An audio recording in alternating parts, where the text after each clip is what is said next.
Hello students, कैसे हैं आप सभी। Sir we all are fine. Sir आप कैसे हैं? मैं भी बहुत अच्छा हूँ। So welcome to my YouTube channel Kuldeep maths classes. और हम स्टार्ट क्या कर रहे हैं, तो आज मैं आपको कराऊंगा एक्सरसाइज नंबर 3.2 के रिमेनिंग क्वेश्चंस। तो मैंने आपको लास्ट क्लास में कुछ क्वेश्चंस कराए थे एक्सरसाइज नंबर 3.2 के। तो अगर आपने पहले मेरी वो वीडियो नहीं देखी है ना, तो आप पहले उसे जरूर देख लें। इससे क्या होगा, इससे आपको क्लैरिटी ज्यादा मिलेगी। तो ये वीडियो 4 है इस मैट्रिसेस की। तो हम क्वेश्चन नंबर 15 से स्टार्ट कर रहे हैं। क्वेश्चन नंबर 15 में हमें क्या गिवन है, find a square minus 5a plus 6i। हमें ये फाइंड आउट करना है। अगर हमें ए गिवन है, ए मैट्रिक्स गिवन है, क्या गिवन है, ए मैट्रिक्स हमें गिवन है और ये कैलकुलेट करना है। बहुत इजी है। आप क्या करेंगे, सबसे पहले ये सारी वैल्यूज कैलकुलेट कर लीजिए। ए स्क्वायर कैलकुलेट कर लीजिए, 5a कैलकुलेट कर लीजिए और 6i। आई का मतलब क्या मैंने आपको बताया हुआ है कि आई का मतलब बताया हुआ है आइडेंटिटी मैट्रिक्स। क्या होती है? आइडेंटिटी मैट्रिक्स होती है। आइडेंटिटी मैट्रिक्स क्या होती है? अगर आइडेंटिटी मैट्रिक्स ऑफ ऑर्डर 2 है तो 1 0 0 1, जिसके डायगोनल एलिमेंट्स क्या हो, डायगोनल एलिमेंट्स 1 हो, राइट। और अगर यहाँ पर क्योंकि ए जो है वो हमें 3x3 मैट्रिसेस में गिवन है, तो आइडेंटिटी मैट्रिक्स भी हम किस में कंसीडर करेंगे, उसका ऑर्डर क्या कंसीडर करेंगे, तो 3x3 मैट्रिसेस, 3x3 का ऑर्डर कंसीडर करेंगे। तो यहाँ पर क्या आ जाएगा, 1 0 0 0 1 0 0 0 1। आइडेंटिटी मैट्रिक्स के लिए मैं बता रहा हूँ। तो इसे हम कैलकुलेट करते हैं, ए square minus 5a plus 6i। तो ए स्क्वायर हम कैसे कैलकुलेट करेंगे, ए को ए से मल्टीप्लाई कर देंगे, यहाँ पर हम 5 को ए से मल्टीप्लाई कर देंगे और यहाँ पर हम 6 को i से मल्टीप्लाई कर देंगे। तो ए है हमारा 2 0 1 2 1 3 1 माइनस 1 0। और इसको देखते हैं, तो ये है 2 0 1 2 1 3 1 माइनस 1 0, राइट। उसके बाद माइनस 5 इंटू ए क्या है हमारा, तो ए है हमारा 2 0 1 2 0 1 2 1 3 और 1 माइनस 1 0। उसके बाद प्लस 6 इंटू आई क्या होता है, आई सर आइडेंटिटी मैट्रिक्स होती है, अभी आपने बताई है। हाँ जी बेटा, हाँ जी, वही मैं पूछ रहा था आपसे। तो ये 0 1 0 और ये 0 0 1, ठीक है ना। अगर ये 3x3 मैट्रिसेस में ए जो हमें मैट्रिक्स गिवन है, अगर वो 3x3 की है, तो हम क्या करेंगे, आई को भी 3x3 का ही कंसिडर करेंगे यहाँ पर। ओके, तो इसको मल्टीप्लाई करते हैं। तो क्या यहाँ पर मल्टीप्लाई करना पॉसिबल है? इसका ऑर्डर 3x3 है, इसका भी ऑर्डर 3x3 है, तो इसमें नंबर ऑफ कॉलम इसकी नंबर ऑफ रो के इक्वल है, तो मल्टीप्लाई कर सकते हैं, ठीक है, मल्टीप्लाई कर सकते हैं, डिफाइन है। ओके, तो मल्टीप्लाई कैसे करते हैं, फर्स्ट रो को फर्स्ट कॉलम से करते हैं। तो 2 को 2 से किया, 4 आ गया, फिर 0 आ गया, ठीक है, 4 प्लस 0 प्लस 1। फर्स्ट रो को सेकेंड कॉलम से करो, 0 0 माइनस 1। फर्स्ट रो को थर्ड कॉलम से 2 0 0, तो ये 2 आ गया। उसके बाद सेकेंड रो को भी फर्स्ट कॉलम से करो, 4 प्लस 2 प्लस 3 4 प्लस 2 प्लस 3, देखो 4 प्लस 2 प्लस 3। उसके बाद सेकेंड को सेकेंड से करते हैं, 0 1 माइनस 3 1 माइनस 3। सेकेंड को थर्ड से करते हैं, 2 प्लस 3 प्लस 0, ये आ गया 2 प्लस 3। उसके बाद अब थर्ड को फर्स्ट से, सेकेंड से, थर्ड से, तो इसको हमने इससे किया, तो ये आ गया 2 माइनस 2 और ये 0 2 माइनस 2। उसके बाद सेकेंड, अब थर्ड को थर्ड से करते हैं, 0 माइनस 1 और 0, तो माइनस 1। थर्ड को थर्ड से करते हैं, फर्स्ट वाले एलिमेंट को फर्स्ट से करना है, तो 1 आ गया, इसको इससे करना है, तो 1 माइनस 3 और इसको इससे करना है, तो 0, ये आ गया। इसको और सॉल्व कर लें, ये लो, तो ये आ गया 5 माइनस 1 2, ये 9 माइनस 2 5 0 माइनस 1 माइनस 2। उसके बाद माइनस 5 से इन सभी को मल्टीप्लाई करो, 5 to the 10 0 5 10 5 15 5 माइनस 5 0। और ये इसको 6 से मल्टीप्लाई कर देते हैं, 6 0 0 0 6 0 0 0 6, ये लो। ओके, तो इसमें से इसको माइनस कर लेते हैं, इसमें से हमने इसको माइनस किया, तो देखो क्या आएगा, 6 माइनस 10 माइनस 4 और 0 minus 0 0 0 minus 6 0 minus 5 minus 5 0 minus 10 minus 10 और 6 माइनस 5, ये माइनस है ना बाहर, इसलिए माइनस 5 में बोल रहा हूँ। तो 6 minus 5 1 0 minus 15 minus 15 0 minus 5 minus 5 0 minus minus 5 plus 5 6 minus 0 6, ये आ गया। अब इन दोनों को माइनस कर दो, क्या कर दो, अब इन दोनों को प्लस कर दो, तो ये देखो, तो 5 प्लस माइनस 4 1 आ गया, minus 1 plus 0 minus 1 2 plus minus 5 minus 3 9 plus minus 10 minus 1 minus 2 plus 1 -1, 5 plus -15 -10, और 0 -5 -5, -1 प्लस 5 4, और -2 प्लस 6, ये भी आ गया 4। तो इस तरीके से हमें क्या करना है, इसको कैलकुलेट करना है। पहले ए स्क्वायर कैलकुलेट कर लें, फिर 5a कैलकुलेट कर लें, फिर 6i कैलकुलेट कर लें, और उन तीनों को आपस में प्लस माइनस कर लें। क्लियर हो गया? तो अब हम देखते हैं नेक्स्ट क्वेश्चन। ठीक है, सो स्टूडेंट क्वेश्चन नंबर 16, और क्वेश्चन नंबर 16 में हमें ए गिवन है, हमें प्रूफ क्या करना है, a³ -6a² + 7a + 2i = 0, similar to the previous question, question number 15। Okay, so करते हैं इसे, बट बिफोर दैट यही है कि आप इसको पहले अपने आप से ट्राई करें और फिर उसके बाद चेक करें कि हमारा आंसर करेक्ट है या फिर नहीं है। ओके, सो प्रॉमिस करते हैं ना कि आप इसे पहले अपने आप ट्राई करेंगे। हाँ सर, अपने आप करेंगे पहले, तो वीडियो पॉज करो और अपने आप करो, फिर उसके बाद उसका आंसर देखना। ठीक है ना? Okay sir, okay. तो ए हमें गिवन है और हमें प्रूफ क्या करना है, हमें प्रूफ ये करना है। तो सबसे पहले हम इसमें क्या करेंगे, a³ कैलकुलेट करेंगे। सबसे पहले हम इसमें क्या करेंगे, a³ कैलकुलेट करेंगे। तो a³ हम कैसे कैलकुलेट करते हैं, a³ = a² × a, राइट। तो उसके लिए हमें पहले a² कैलकुलेट करना पड़ेगा। तो a² क्या होता है, a × a। तो आप a को a से मल्टीप्लाई करो, 1 0 2 0 2 1 2 0 3, और 1 0 2 0 2 1 2 0 3। तो इसको हम मल्टीप्लाई करते हैं और देखते हैं क्या आता है। तो ऑर्डर तो देखिए सेम ही है, इसमें number of column number of row के इक्वल है, तो मल्टीप्लाई करना पॉसिबल है, तो मल्टीप्लाई हो जाएगा। देखते हैं क्या आएगा। फर्स्ट रो को फर्स्ट कॉलम से करें, 1 + 0 + 4, 5 आ गया। फिर फर्स्ट रो को सेकंड कॉलम से करें, 1 × 0 0, 0 × 2 0, 2 × 0 0, यह आ गया 0। उसके बाद अब फर्स्ट रो को ही थर्ड कॉलम से करें, 1 × 2 2, 0 × 1 0, 2 × 3 6, तो 2 + 6 आ गया 8। ओके, अब उसके बाद करते हैं सेकेंड रो को फर्स्ट कॉलम से, 0 × 1 0, 2 × 0 0, 1 × 2, तो ये आ गया 2। अब उसके बाद करते हैं सेकेंड रो को सेकेंड कॉलम से, 0 × 0 0, 2 × 2 4, 1 × 0 0, तो ये क्या आ गया, 4 आ गया। अब सेकेंड रो को सेकेंड कॉलम थर्ड कॉलम से करते हैं, 0 × 2 0, 2 × 1 2, और 3 × 1 3, तो ये आ गया 5, राइट। अब उसके बाद करो थर्ड कॉलम को फर्स्ट से, तो 2 × 1 2, 0 × 0 0, 3 × 2 6, तो ये क्या आ गया, 8 आ गया। ठीक है ना? अब करते हैं थर्ड, फिर थर्ड रो को करते हैं सेकंड कॉलम से, तो 2 × 0 0, 0 × 2 0, 3 × 0 0, तो ये 0 ही आ गया। उसके बाद थर्ड रो को थर्ड कॉलम से करते हैं, 2 × 2 4, और 0 × 1 0, 3 × 3 9, तो ये आ गया 30। तो इस तरीके से हमने a² पहले कैलकुलेट कर लिया। अब उसके बाद a³ कैलकुलेट करते हैं। तो a³ कैसे कैलकुलेट होगा, a² को हम a से मल्टीप्लाई करेंगे, राइट। a² को हम a से मल्टीप्लाई कर लेते हैं। तो a² जो अभी हमने कैलकुलेट किया, 5 0 8 2 4 5, और 8 0 13, और इंटू a, तो a गया हमारा 1 0 2 0 2 1 2 0 3। इसको मल्टीप्लाई करते हैं और चेक करते हैं क्या आता है। तो सेम ही है ऑर्डर, यहाँ पर इसमें number of column number of row के इक्वल है, तो इसमें भी मल्टीप्लाई करना पॉसिबल है, और आंसर का ऑर्डर क्या आएगा, 3/3 आएगा।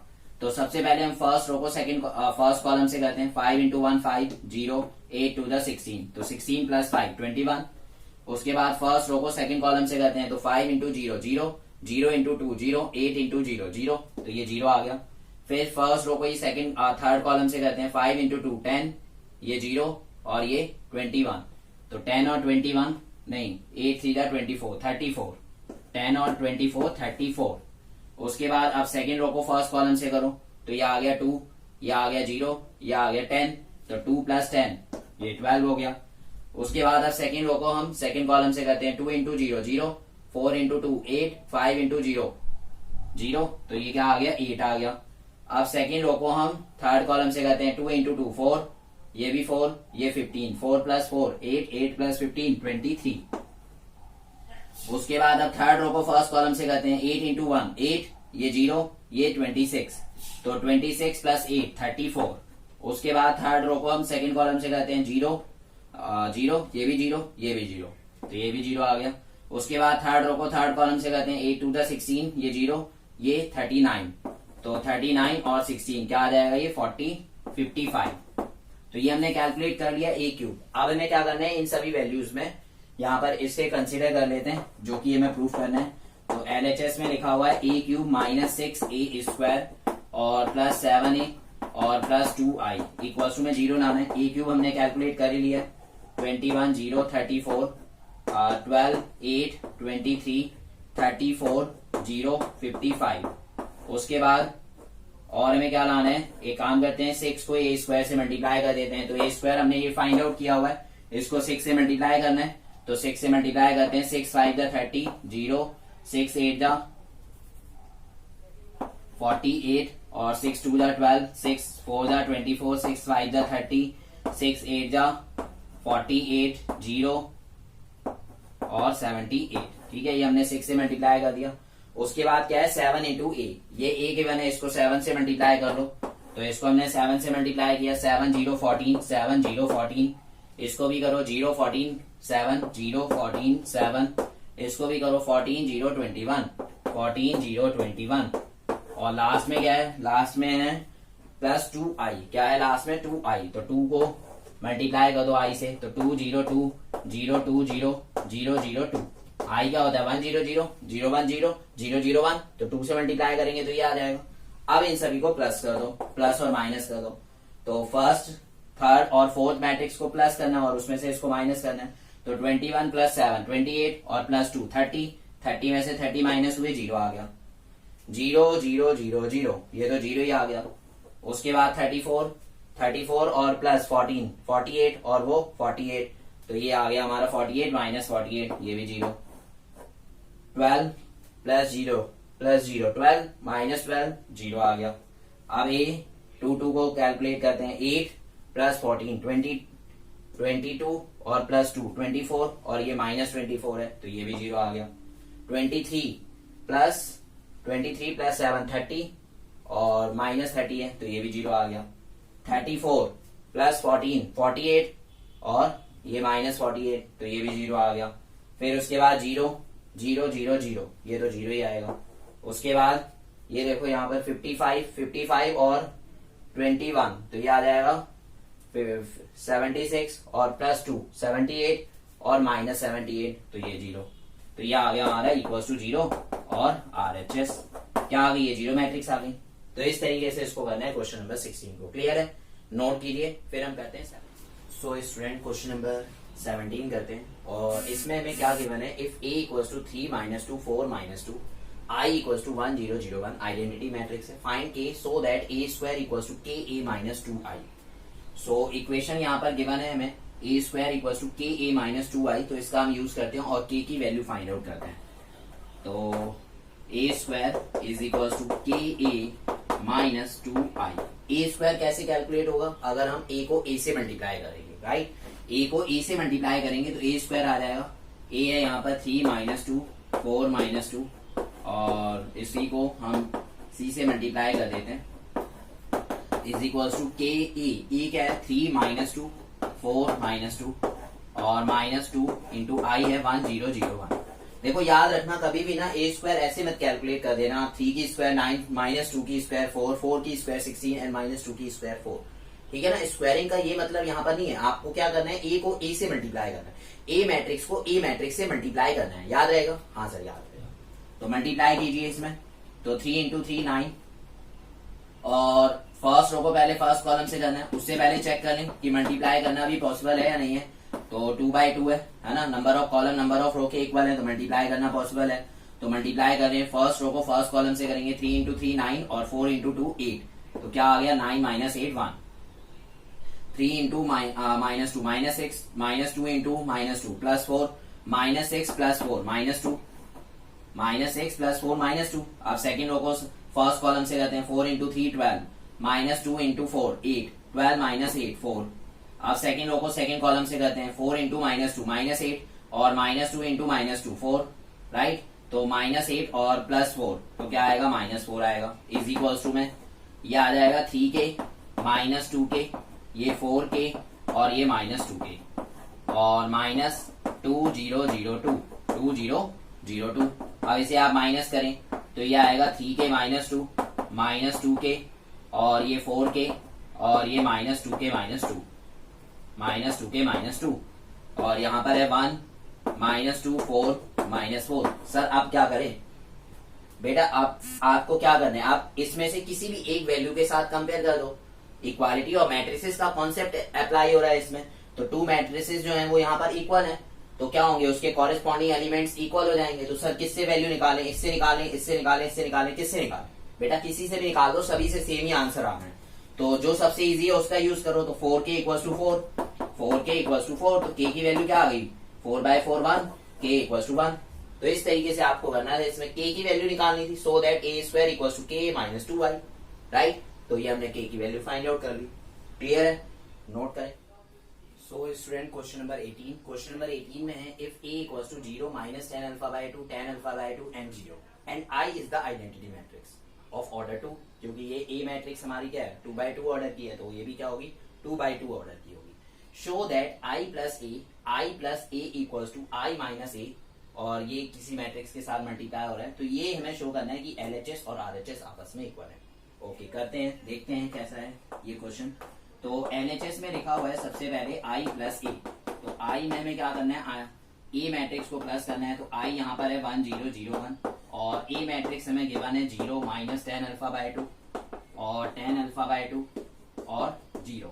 तो हमने इसमें प्लस किया तो देखिए क्या आएगा, ये आ जाएगा हमारा 1 + 0 1 0 प्लस दिस, यही सेम ही आएगा -10 α/2 और 0 + 10 α/2 10 α/2 और 1 + 0 1। यह आ गया हमारा LHS। तो इस तरीके से हमने LHS को कंप्लीट कर लिया। अब RHS में देखते हैं, RHS में क्या लिखा हुआ है। तो RHS में यहाँ पर मेंशन हो रखा है I माइनस A। सबसे पहले आपको क्या करना है, इसको माइनस करना है, उसके बाद आपको cos alpha minus sin alpha और cos अल्फा से मल्टीप्लाई कर देना है।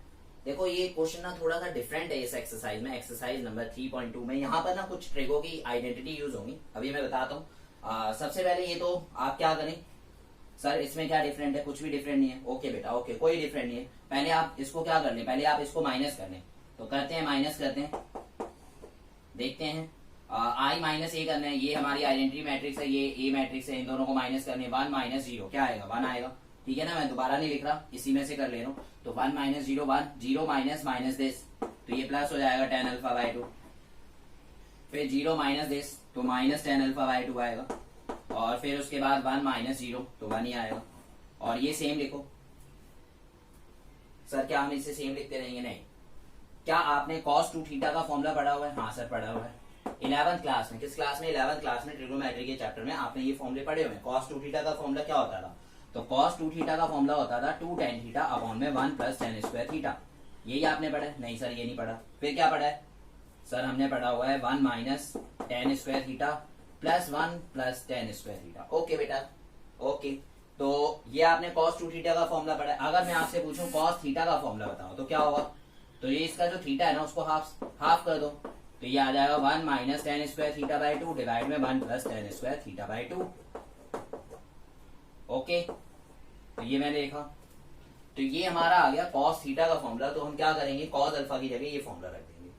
उसके बाद क्या आपने sin 2 थीटा का फेमस फॉर्मूला पढ़ा है, सबसे ज्यादा फेमस, जो आपने सबसे ज्यादा यूज किया। हाँ sir 2 sin theta cos theta. लेकिन बेटा यहाँ पर वही नहीं लगना, यहाँ पर हमें क्या कर रहे हैं, ये 10 की फॉर्म में है ना, तो हम इसे भी 10 की फॉर्म में कन्वर्ट कर रहे हैं, सो दैट हम मल्टीप्लाई कर सके इजी। तो यहाँ पर हमने क्या किया है, 10 sin 2 थीटा का फॉर्मूला एक 10 की फॉर्म में होता था, और क्या होता था वो, तो 2 tan theta divide by 1 + tan² theta, यही होता था। ठीक है, 2 tan थीटा अपॉन में 1 + tan² थीटा। और अगर सपोज करो यहाँ पे क्या आ जाए सेम, अगर सपोज करो यहाँ पे sin थीटा आ जाए, तो क्या फॉर्मूला बन जाएगा, 2 tan थीटा/2 डिवाइड में 1 + tan² थीटा/2। उसके अकॉर्डिंगली क्या हो जाएगा, ये भी चेंज हो जाएगा। तो अभी हम ये दोनों यहाँ पर क्या करेंगे, फॉर्मूले यूज करेंगे। ओके, तो देखिए cos थीटा का ये फॉर्मूला है। तो cos अल्फा का क्या होगा, 1 - tan² α/2 डिवाइड में 1 + tan² α/2। बताओ क्लियर है? इसकी जगह मैंने ये रख दिया, ठीक। उसके बाद sin अल्फा का क्या फॉर्मूला होगा, तो sin ये रख दो, -2 tan α/2 डिवाइड बाय 1 + tan² α/2, ये लो। उसके बाद इसकी जगह भी सेम फॉर्मूला रखो, 2 tan α/2 डिवाइड में 1 + tan² α/2। और इसमें भी रखो, तो 1 minus ten square alpha by 2 divide by 1 plus ten square alpha by 2। तो ये मैंने क्या किया, ये मैंने सिंपली फॉर्मुले रख दिए जो मैंने आपको राइट साइड में बताया, ठीक है ना। ये ट्रेगो के फॉर्मुले जो कि आपने लास्ट क्लास में किए हैं। अब इसके बाद क्या करेंगे, इसके बाद इसको मल्टीप्लाई कर दो। सर मल्टीप्लाई तो बहुत ज्यादा डिफिकल्ट लग रहा है हमें। कोई बात नहीं बेटा, ये लो इजी कर लेते हैं। क्या कर लो, let ten alpha by 2, ten alpha by 2 को y मान लो, x मान लो, कुछ भी मान लो, सो दैट मल्टीप्लाई करना क्या हो जाए, इजी हो जाए, ठीक है ना। मल्टीप्लाई करना इजी हो जाए, इसलिए मैंने क्या किया, टेन अल्फा बाय 2 को y मान दिया। ओके ठीक है, तो आप क्या करेंगे, आप यहां तक नोट करें पहले, फिर हम करते हैं। ओके सो स्टूडेंट्स, अब हम क्या करते हैं, अब हम टेन अल्फा बाय 2 की जगह y रखते हैं, ठीक है। तो ये क्या आ जाएगा, देखिए 1, ये y, ये माइनस y और ये y। उसके बाद इसमें भी रखते हैं, तो 1 टेन अल्फा बाय 2 की जगह हमने y रखा है, तो 1 minus y square 1 plus y square, 1 minus y square divide by 1 plus y square, right. अब उसके बाद इसमें भी रखते हैं, तो 2y divide by 1 plus y square. उसके बाद इसमें भी रखते हैं, तो ये क्या आ जाएगा, 2y डिवाइड बाय, देखो यहां पर हमने y रखा तो ये स्क्वायर है, तो 1 प्लस वाई स्क्वायर हो जाएगा, 1 प्लस वाई स्क्वायर। इसमें भी रखते हैं, तो ये 1 minus y square divide by 1 plus y square, right.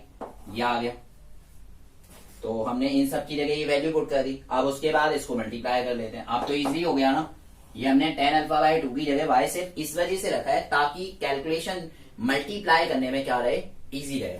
Okay so अब मल्टीप्लाई करते हैं, फर्स्ट रो को फर्स्ट कॉलम से करना है, तो 1 minus y square divide by 1 plus y square. First row को फर्स्ट से, 1 को इससे करेंगे सेम ही आएगा, y को इससे करो, तो y को इससे करोगे तो क्या आएगा, 2y square divide by 1 plus y square.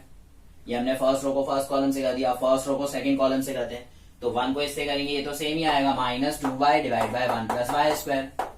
और हम y को इससे करेंगे तो ये क्या आएगा, प्लस y को इससे करो, y minus y cube divide by 1 plus y square.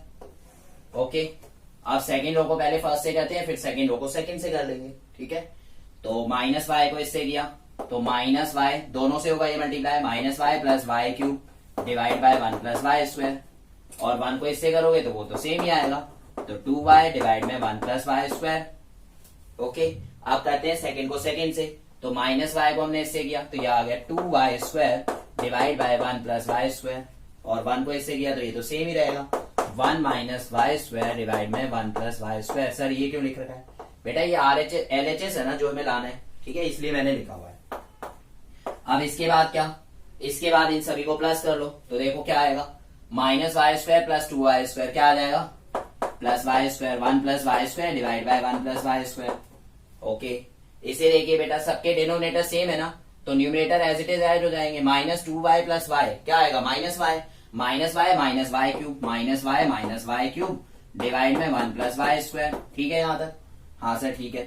उसके आगे देखो बेटा, उसके आगे क्या होगा, तो उसके आगे क्या है, उसके आगे यहाँ पर माइनस वाई प्लस 2y, इसके भी डिनोमिनेटर सेम है, तो numerator as it is add हो जाएंगे, minus y plus 2y, y आएगा, तो ये आ गया y plus y cube divide में 1 प्लस वाई स्क्वायर। और सेम ऐसे इसको करो, तो प्लस 2y स्क्वायर है, माइनस वाई स्क्वायर है, तो क्या आएगा, y स्क्वायर आएगा, 1 plus y square, 1 plus y square divide by 1 plus y square. ठीक है सर। अब उसके बाद क्या करोगे, कैंसिल करोगे, इसको इससे कैंसिल कर दो, इसको इससे कैंसिल कर दो, तो ये दोनों तो 1 आ गए, हाँ सर आ गए, 1 आ गए। अब इसमें से क्या करो, माइनस वाई कॉमन, तो ये लो हमने माइनस वाई कॉमन लिया, तो 1 plus y square divide by 1 plus y square, इससे ये कैंसिल हो गया।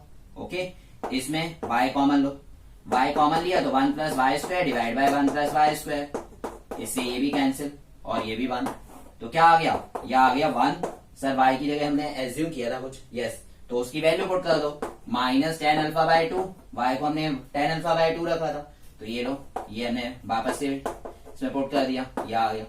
देखो चेक करो क्या ये सही है, सेम है, सेम है ना, तो ये हमारा RHS आ गया, therefore LHS equals to RHS। Clear हो गया, हाँ सर। तो इस तरीके से हमने ये क्वेश्चन कंप्लीट किया है। इसमें बस यही है कि ट्रिग्नोमेट्री की कुछ आइडेंटिटीज यूज हो रही है, और साथ ही साथ हमने मल्टीप्लीकेशन को इजी करने के लिए क्या किया है, y कंसीडर कर लिया, सो दैट इसकी कैलकुलेशन इजी हो जाए। Okay so student question number 19 देखते हैं।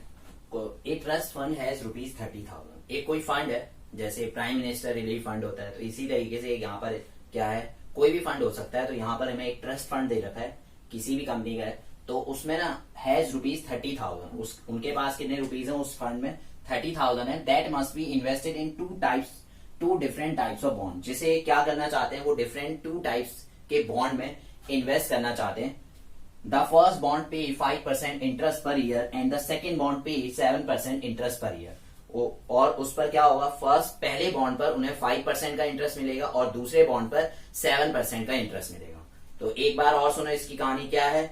वो सबसे पहले उनके पास ट्रस्ट फंड है और उस ट्रस्ट फंड में उनके पास 30,000 रुपीज पड़े हैं और 30,000 रुपीज को ना वो 2 अलग अलग जगह पर इन्वेस्ट करना चाहते हैं। क्या करना चाहते हैं, वो अलग अलग जगह पर इन्वेस्ट करना चाहते हैं और पहली अमाउंट को 30,000 में से जितना अमाउंट वो पहले बॉन्ड पर इन्वेस्ट करेंगे उससे उन्हें मिलेगा 5% का इंटरेस्ट और जो दूसरे बॉन्ड पर इन्वेस्ट करेंगे उससे उनको मिलेगा 7% का इंटरेस्ट। क्लियर है यहाँ तक? हाँ सर क्लियर है। उसके बाद क्या कह रहा है, using matrix multiplication. Matrix multiplication का यूज करें, किसका यूज करें, मैट्रिक्स मल्टीप्लीकेशन का यूज करें। डिटरमाइन हाउ टू डिवाइड ₹30,000 को कैसे डिवाइड किया जाए among the 2 types of bond, 2 different types of bonds में। If the trust fund must obtain an annual total interest of ₹1,800। अगर सपोज करो इसमें ना लिखा होता कि हमें किससे करना है, मैट्रिक्स मल्टीप्लीकेशन से करना है, तो फिर हम कैसे करते। सपोज करो हमने अमाउंट इन्वेस्ट किया 10,000 रुपीज, इसके अकॉर्डिंगली 5% के अकॉर्डिंगली, तो 10,000 इंटू 5% आप इस तरीके से कैलकुलेट करेंगे तो ये आ जाएगा हमारा, क्या आ जाएगा 500। और हमने 20,000 रुपीज जो इन्वेस्ट किया है वो कैसे इन्वेस्ट किया है, सपोज 7%, तो 7 डिवाइड बाय 100, तो ये क्या आ गया, ये आ गया हमारा 1400। तो कितनी इनकम हो गई यहाँ पर हमारी, टोटल इनकम हो गई 1900। कितनी इनकम हो गई हमारी 1900 की। तो इस तरीके से हमें कैलकुलेट करना है, बट इसमें हमें ये वैल्यू नहीं है पता। ये तो हमें कंफर्म हो गया कि मल्टीप्लाई करना है और ये वाला ये फर्स्ट वाला जो बॉन्ड होगा उससे 5% वाला मल्टीप्लाई होना चाहिए और सेकेंड वाला जो बॉन्ड होगा उसका रेट ऑफ इंटरेस्ट है 7%, तो उससे मल्टीप्लाई होना चाहिए। अब मेन यहाँ पर क्या है, हमें ये वैल्यू नहीं पता कि 10,000 और 20,000 पहले बॉन्ड में हम कितना अमाउंट इन्वेस्ट करें और दूसरे बॉन्ड में हम कितना अमाउंट इन्वेस्ट करें। तो इसके लिए हम क्या करेंगे, हम इसके लिए इसे एज्यूम कर लेंगे। तो हम इसे एज्यूम कर लेते हैं, लेट, हमने क्या किया, हमने यहाँ पर लिखा let x be the amount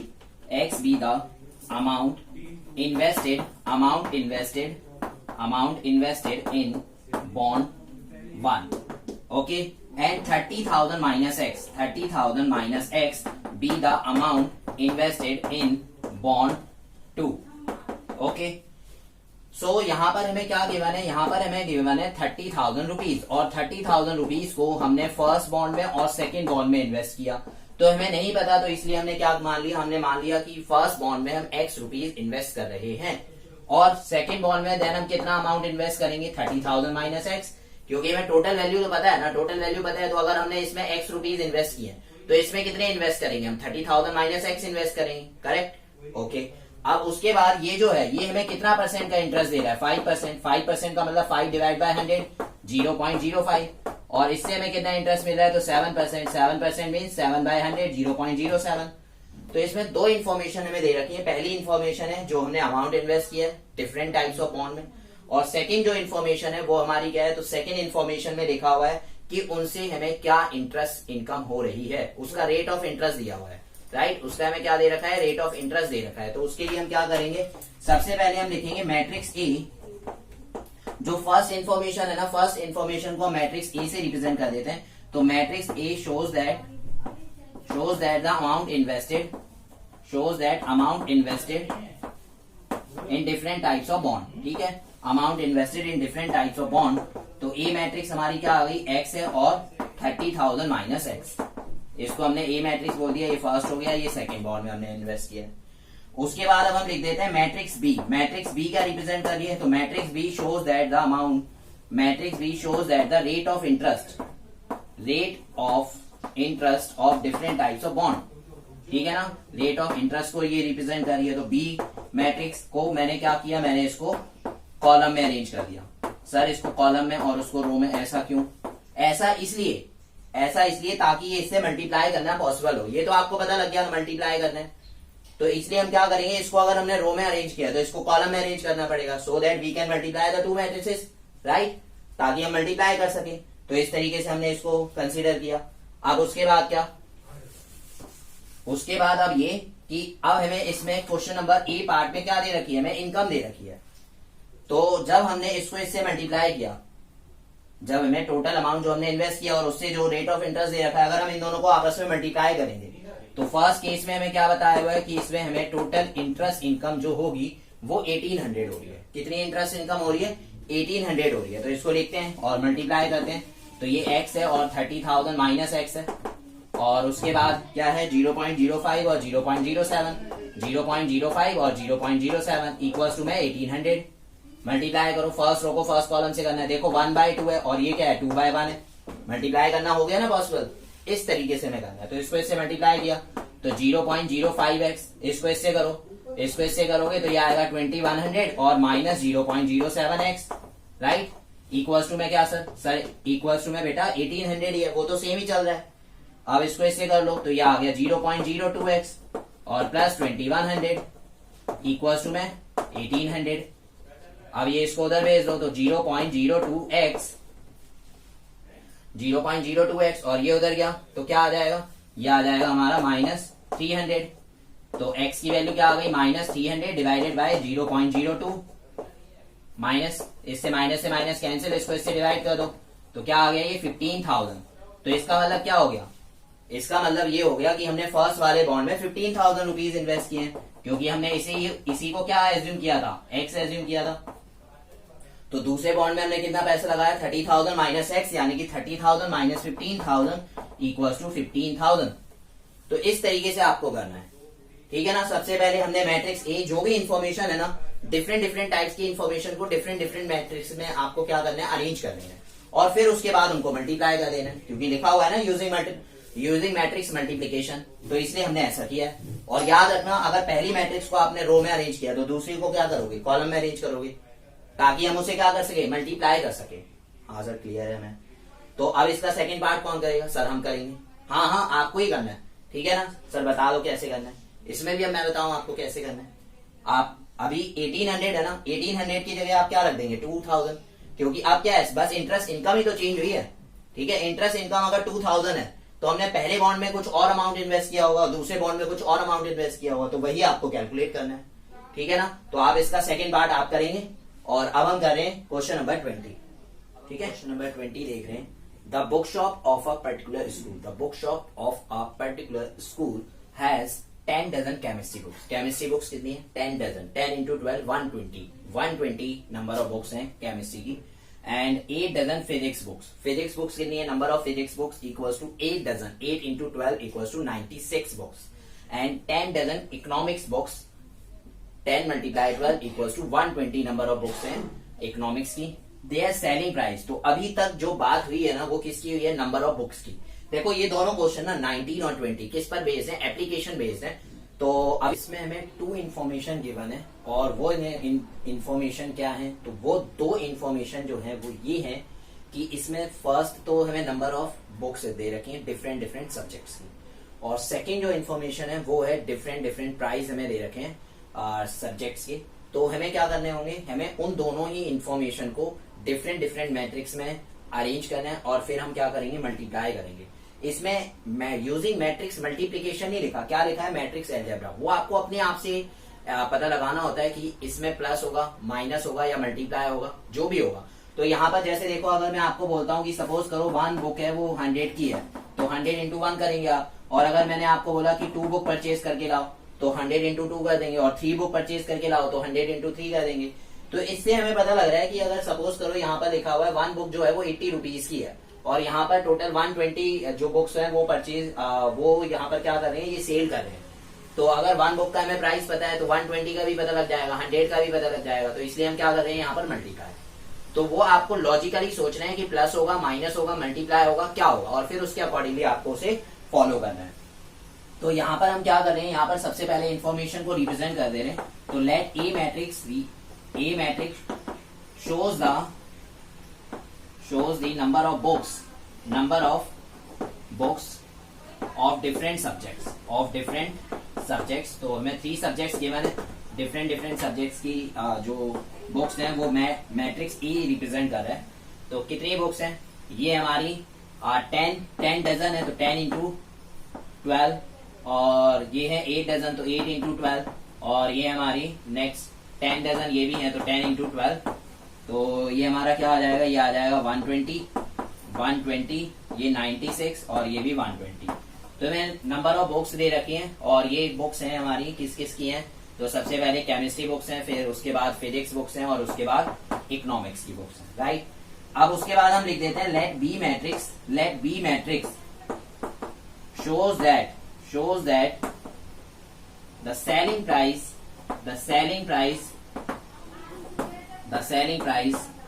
of different books, ठीक है ना, जो भी हमारे पास बुक्स हैं उन तीनों की सेलिंग प्राइस को ये रिप्रेजेंट कर रहा है। तो मैट्रिक्स बी को अब हम कैसे अरेंज करेंगे, सर क्या आप इसको भी कॉलम में अरेंज करेंगे? हाँ, आप बिल्कुल करेक्ट कह रहे हैं, इसको भी हम कॉलम में अरेंज करेंगे। जैसे ही हमने लास्ट वाले क्वेश्चन में क्या किया था, पहली मैट्रिक्स को रो में अरेंज किया था और दूसरी मैट्रिक्स को कॉलम में अरेंज किया था। क्यों किया था? ताकि हम उसको मल्टीप्लाई कर सके। तो हमें ये तो पता लग गया है कि इसमें भी हमें मल्टीप्लाई करना है, पता लग गया ना, अभी मैंने बताया था आपको कि मल्टीप्लाई करना है। हाँ सर पता लग गया। तो इसमें अगर मल्टीप्लाई करना है तो मल्टीप्लाई कब पॉसिबल होता है, जब number of column number of row के इक्वल है। तो इसके लिए हम क्या कर रहे हैं, हम इसको अरेंज कर रहे हैं इस तरीके से कॉलम मैट्रिक्स में। ये हमारी कॉलम मैट्रिक्स है, राइट। तो अब हमें क्या निकालना है, इसमें पूछा गया find the total amount the book shop will receive from selling all the books. सारी अगर बुक सेल हो जाए तो उससे इनको कितना सेलिंग प्राइस मिलेगा।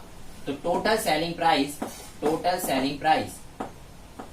क्या मिल जाएगा, total selling price equals to a को बी से मल्टीप्लाई कर दो। तो ए मैट्रिक्स यहाँ पर क्या गिवन है, 120, 96 और 120, और बी मैट्रिक्स क्या गिवन है, 80, 60 और 40।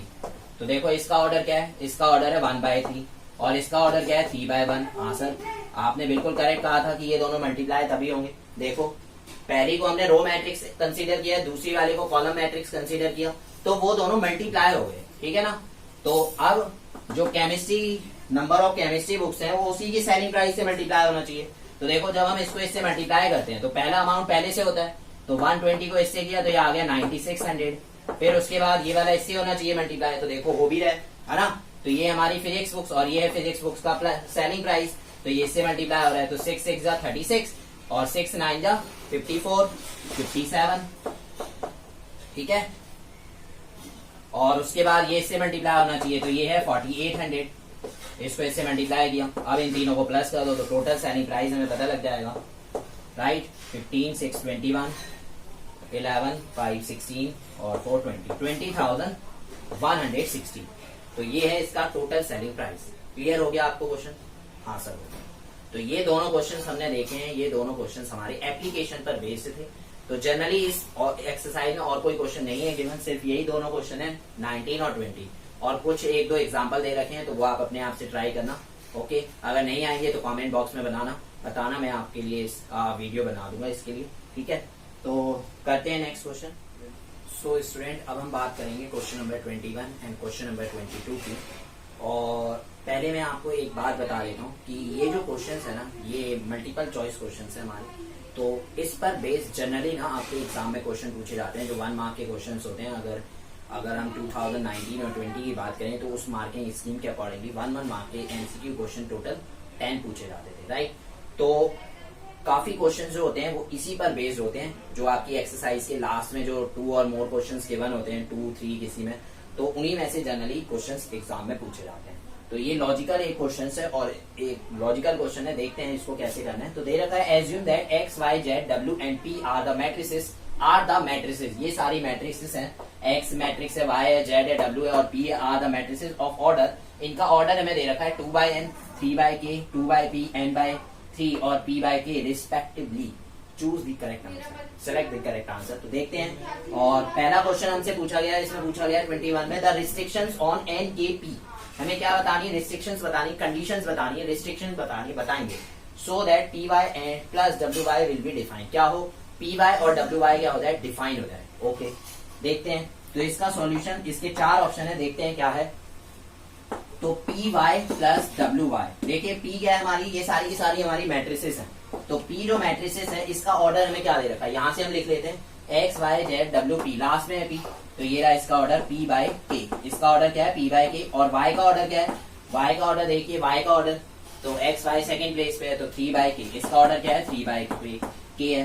फिर उसके बाद देखिए w का ऑर्डर क्या है सर, w का ऑर्डर है क्या है n/k, n/3 है। और उसके बाद y का ऑर्डर तो 3/k है, राइट। अब एक बात बताओ सर, पूछो एक बात बताओ, इन दोनों को अगर मुझे मल्टीप्लाई करना है, p को y मैट्रिक्स से मल्टीप्लाई करना है, तो उसके लिए क्या कंडीशन होती है, क्या रिस्ट्रिक्शंस होती है सर, हम बताएंगे। बताओ, आप बताओ। तो क्या होती है, इसमें number of column number of row के इक्वल होते हैं, है ना। Number of column number of row के जब इक्वल है तभी तो हम इन दोनों मैट्रिक्स को मल्टीप्लाई कर सकते हैं। तो पहली रिस्ट्रिक्शन देखो, पहली कंडीशन, अगर हमें इसको सॉल्व करना है, इसको हमें डिफाइन करना है, सॉल्व करना है, तो उसके लिए क्या होगा, उसके लिए हमें k की वैल्यू 3 एज्यूम करनी ही पड़ेगी। अगर ये इसके इक्वल नहीं होगा तो हम आगे क्वेश्चन ही नहीं कर सकते। क्या हम आगे बताओ मल्टीप्लाई कर सकते हैं, नहीं कर सकते। तो इसलिए हमने क्या बोल दिया, हमने बोल दिया k की वैल्यू क्या है, k की वैल्यू है 3। ठीक है सर, तो सर आपने इसको मल्टीप्लाई कर दिया, और मल्टीप्लाई करने के बाद जो ऑर्डर आता है ना वो सर हम बताएंगे। बताओ फिर क्या आएगा ऑर्डर, बताओ। हमने इसको इससे मल्टीप्लाई कर दिया, अब ऑर्डर क्या आएगा, जो यहाँ पर रह जाता है, देखो यहाँ पे p रह गया और यहाँ पर k रह गया, इसकी जितनी रो होती है और उसके जितने कॉलम होते हैं वो आंसर का ऑर्डर होता है। तो आंसर का ऑर्डर क्या आ जाएगा, p/k। अब सेम इसमें भी देखो सर, इसमें तो सेम है, number of column number of row के इक्वल है, तो ये तो मल्टीप्लाई हो रहे हैं, तो यहाँ पर कोई रिस्ट्रिक्शंस की जरूरत नहीं है अभी। तो आंसर का ऑर्डर क्या वो मैं बताऊं, नहीं सर हमें पता है, तो लिख देते हैं n/k, ठीक है ना। इसमें रो और इसमें जो कॉलम रह गए हैं वो। अब हमें क्या करना है, देखो इसको मल्टीप्लाई कर लिया, इसको भी मल्टीप्लाई कर लिया, अब इन दोनों को हमें करना है प्लस। क्या करना है, प्लस करना है, ओके। तो अगर प्लस करना है उसकी क्या कंडीशन होती है सर, उसकी कंडीशन होती है, अगर हमें प्लस करना है तो उसकी कंडीशन क्या होती है, उसमें ऑर्डर सेम होना चाहिए। क्या होना चाहिए, ऑर्डर क्या होना चाहिए, ऑर्डर सेम होना चाहिए। तो देखो क्या ऑर्डर सेम है, ये कॉलम तो नंबर ऑफ कॉलम के इक्वल है, लेकिन नंबर ऑफ रो के इक्वल नहीं है। तो हमें दूसरी कंडीशन क्या मिल गई, p=n। जब p की वैल्यू n के इक्वल होगी तभी तो ये डिफाइन होगा, तभी तो हम इसको आगे सॉल्व कर सकते हैं, अदरवाइज सॉल्व भी नहीं कर सकते। ठीक है, तो रिस्ट्रिक्शंस का मतलब क्या है कि हम इस पूरी क्वेश्चन को कब कब हम सॉल्व कर सकते हैं। तो यहाँ पर एक प्रॉब्लम क्रिएट कर रहा था, तो हमने वो रिस्ट्रिक्शंस वो हमने बोल दिया कि k की वैल्यू 3 होनी चाहिए। उसके बाद एडिशन के केस में p क्या होना चाहिए, n होना चाहिए। तो आपको एग्जाम में क्या करना है, आपको एग्जाम में सिर्फ और सिर्फ ये इस तरीके से टेक करना है, ठीक है। बस आपको ऐसे रिप्रेजेंट करना होता है आंसर को, ये आप रफ में शो कर सकते हैं। क्लियर हो गया, हाँ सर क्लियर हो गया। तो आप देखते हैं 22 पार्ट जो कि इससे ही रिलेट करेगा, इस इंफॉर्मेशन से। सो स्टूडेंट क्वेश्चन नंबर 22, ये ऊपर की इंफॉर्मेशन जो है वो दोनों के लिए कॉमन है, क्वेश्चन नंबर 21 और 22 के लिए। अब इसमें क्या बोला हुआ है, if n equals to p then the order of the matrix. इसका आपको ऑर्डर बताना है, अभी बताते हैं क्या करेंगे। सबसे पहले इसके भी 4 ऑप्शन दे रखे हैं, तो जो भी ऑप्शन है उसमें हम लिख देंगे option A is correct, option B is correct, जो भी है, ठीक है। ये आपको रफ में शो करना होता है। तो 7x - 5z, ठीक है, ये वर्किंग होते हैं आपके। तो 7x - 5z का आपको ऑर्डर बताना है। तो सबसे पहले हमें x मैट्रिक्स का ऑर्डर पता है, x मैट्रिक्स का ऑर्डर है हमारा क्या है 2/n, क्या है 2/n। और z मैट्रिक्स का भी हमें ऑर्डर पता है, तो z मैट्रिक्स का ऑर्डर यहाँ पर क्या है, z मैट्रिक्स का ऑर्डर है 2/p, राइट। तो अगर हमने x का ऑर्डर अगर हमें गिवन है और अगर हम उसको 7 से मल्टीप्लाई कर दे, कोई मैट्रिक्स है, अगर हम उसको किसी नंबर से मल्टीप्लाई कर देते तो क्या उसका ऑर्डर चेंज होता है, सर नहीं होता। अगर उसका ऑर्डर सेम रहता है, चेंज नहीं होता, तो मैं इसको ऐसे लिख सकता हूँ। देखो जो x मैट्रिक्स का ऑर्डर है वही तो 7x का ऑर्डर होगा ना, हाँ सर होगा। आप सेम ऐसे ही देखो, इसको भी मैंने क्या किया, इसको भी मैंने 5 से मल्टीप्लाई कर दिया, तो क्या इसका भी ऑर्डर चेंज होगा, नहीं सर बिल्कुल नहीं होगा। तो चेंज नहीं होगा तो मैंने ऐसे लिख दिया, ठीक। अब इन दोनों मैट्रिक्स को क्या करना है, मुझे माइनस करना है। क्या करना है मुझे, इन दोनों मैट्रिक्स को माइनस करना है। तो अगर माइनस करना है उसके लिए क्या कंडीशन होती है, उसके लिए ये कंडीशन होती है कि उसका ऑर्डर जो है, ऑर्डर वो सेम होना चाहिए। तो देखो रोज तो रोज के इक्वल है लेकिन कॉलम कॉलम के इक्वल नहीं है, रोज तो रोज के इक्वल है लेकिन कॉलम कॉलम के इक्वल नहीं है।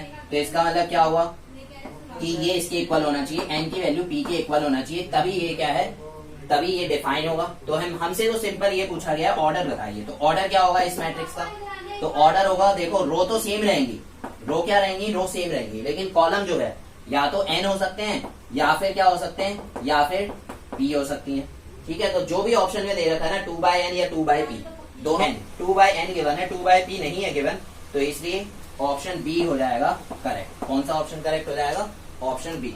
ओके स्टूडेंट, हमारी एक्सरसाइज नंबर 3.2 कंप्लीट होती है, राइट।